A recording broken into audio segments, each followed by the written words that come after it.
Here we have Cookie.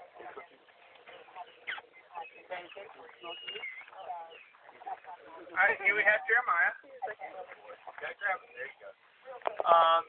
These are our ringtail lemurs. I mentioned before how we really never planned on working with lemurs. Jeremiah started out life as a pet, living in a guy's house. Not a great setup. He was wearing a diaper. And when Jeremiah hit maturation, he decided he needed his own territory. So the guy's guest bedroom was going to have to do with Jeremiah's territory. Anytime anybody went to the guest bedroom, Jeremiah would jump on their face. Not great. The guy did some research, found out ringtail lemurs can live to be about 25 or so in captivity. Decided 2 decades of having a ringtail lemur on his face in his own home really wasn't going to cut it. And so he needed to find a home for Jeremiah. He asked me, like, so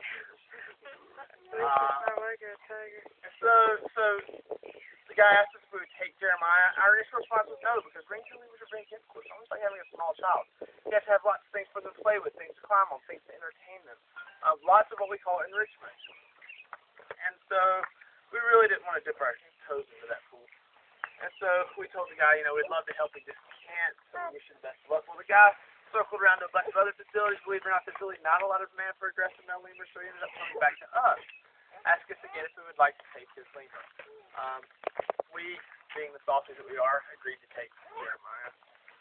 And so Jeremiah came to live with us. Like I mentioned before with Cookie, lemurs are troop animals, so Jeremiah needed a troop. For the first few months, our staff acted as Jeremiah's troop. He'd ride around on our shoulders, he would groom our heads, he would lick the snot out of our noses. We all got to know Jeremiah really, really well. But ultimately, we knew we needed to get a real lemur companion for Jeremiah. Jeremiah didn't know that. He had never lived with another lemur. And so Cookie, who did know that, came in and started telling Jeremiah what to do, and Jeremiah said, no, she didn't feel like doing what this girl was telling him to do. And so Cookie would pinch him. That's apparently how lemurs discipline.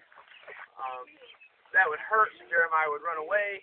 Cookie would get mad because Jeremiah wasn't supposed to run away, so she'd have to chase him down, she'd have to pinch him again. Not a great setup. And it took Jeremiah a number of months of pinching before he just decided that it was easier to do what he said to do the first time. And so now they have a very blissful marriage. So which one is the one sitting up? The one sitting up there is Cookie, the one laying down is Jeremiah. Where's Cookie? Hi, Jerry. So the easy way to tell them apart, if you look at Cookie's eyes, are really, really big. It looks like she's been startled by something constantly. Jeremiah, on the other hand, has kind of a grumpy old man face. Is there something stuck to their butt? Old man face. It's not. It's their butt, right? Yeah. Oh. Thanks. Well, it just, because, like, dogs get some dingleberries. So I was just wondering.